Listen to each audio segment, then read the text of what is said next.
wabarakatuh. Perkenalkan, nama saya Khairatul Uswa dengan akhiran NIM 16. Di sini saya akan memenuhi tugas tafsir Tarbawi, yaitu materi ke-6 tentang Quran Surat An-Nahl ayat 125 sampai ayat 128. A'udzu billahi minasyaitonir rajim. Bismillahirrahmanirrahim. Ud'u ila sabili rabbika bil hikmati wal mau'izatil hasanati wajadilhum billati hiya ahsan. Inna rabbaka huwa a'lamu biman dhalla an sabilihi wa huwa a'lamu bil muhtadin. Wa in aqabtum fa'aqibu bimithli ma uqibtum bih wa la in sabartum lahuwa khairul lis-sabirin. Wasbir wa ma sabaruka illa billahi wa la tahzan alaihim wa la taku fi dawkin mimma yamkurun. Innallaha ma'al ladzina taqaw wal ladzina hum muhsinun. Yang artinya, serulah manusia ke jalan Tuhanmu dengan hikmah dan pengajaran yang baik, serta debatlah mereka dengan cara yang lebih baik.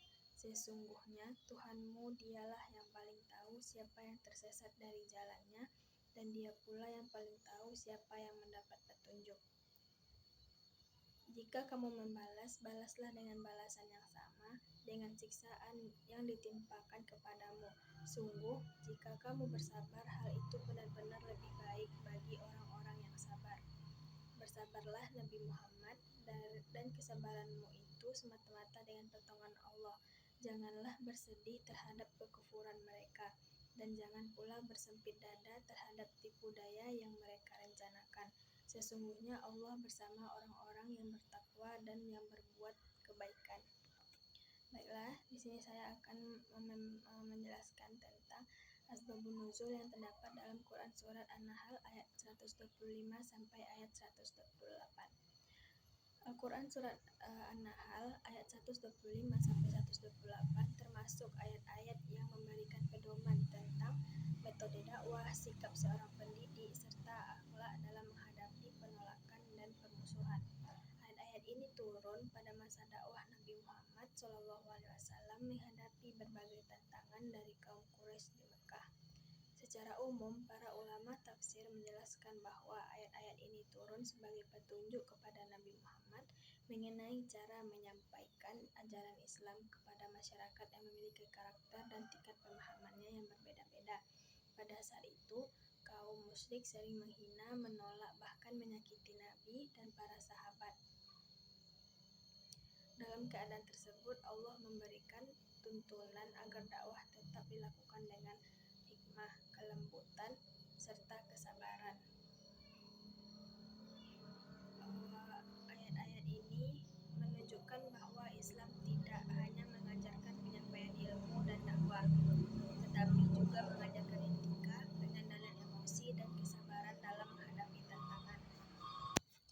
Jadi, asbabun nuzul dari ayat 125 yaitu Allah itu memerintahkan agar manusia diajak menuju jalannya dengan 3 metode. Yang pertama itu dengan hikmah, yang kedua nasihat yang baik, yang ketiga berdebat dengan cara terbaik. Yang ayat ke-126 yaitu Allah ini menjelaskan bahwa apabila seseorang membalas perlakuan orang lain, maka balasan itu tidak boleh melebihi kezaliman yang diterima, namun Allah menegaskan bahwa bersabar jauh lebih baik. Ayat 127 yaitu Allah itu memerintahkan Nabi Muhammad agar tetap bersabar dalam menghadapi penolakan kaum kafir. Kesabaran itu hanya dapat dilakukan dengan pertolongan Allah. Ayat 128 itu Allah menegaskan bahwa Dia bersama orang-orang yang bertakwa dan orang-orang yang berbuat baik. Ayat ini memberikan motivasi agar manusia tetap istiqomah dalam kebaikan. Kemudian poin-poin pendidikan yang terdapat dalam surah An-Nahl ayat 125 sampai ayat 128. Yang pertama itu ada pendidikan tentang metode berdakwah dan mengajar. Ayat ini mengajarkan bahwa seorang pendidik, guru atau dai harus memahami cara menyampaikan ilmu dengan baik. Tidak semua orang dapat diajak belajar dengan metode yang sama. Ada yang mudah menerima penjelasan ilmiah, ada yang lebih tersentuh dengan nasihat, dan ada pula yang perlu diajak berdiskusi. Yang kedua itu ada pendidikan akhlak dan kesantunan. Ayat ini menanamkan pentingnya berbicara dengan sopan dan santun. Bahkan ketika berbeda pendapat sekalipun, Islam tetap mengajarkan dialog yang baik. Hal ini sangat penting diterapkan dalam kehidupan sehari-hari, baik di sekolah, keluarga, maupun di masyarakat. Yang ketiga ada pendidikan kesabaran.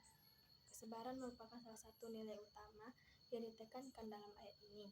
Nabi Muhammad sendiri menghadapi berbagai ujian berat, namun beliau tetap sabar dalam menyampaikan dakwah. Dalam pendidikan, kesabaran sangat diperlukan oleh guru maupun itu siswa. Guru harus sabar menghadapi berbagai karakter murid, sedangkan siswa harus sabar dalam belajar dan menghadapi kesulitan. Yang keempat ada pendidikan pengendalian emosi. Ayat 126 mengajarkan agar manusia tidak melampaui batas ketika marah atau membalas perlakuan orang lain. Islam melarang balas dendam yang berlebihan. Yang kelima ada pendidikan tentang toleransi dan dialog. Ayat ini mengajarkan pentingnya berdialog secara sehat dalam masyarakat yang beragam. Perbedaan pendapat adalah hal yang wajar. Oleh karena itu, Islam mengajarkan dialog dengan cara terbaik. Dalam dunia pendidikan, peserta didik perlu diajarkan cara berdiskusi tanpa saling menjatuhkan. Yang terakhir ada pendidikan keteladanan. Rasulullah SAW menjadi teladan utama dalam menerapkan ayat-ayat ini.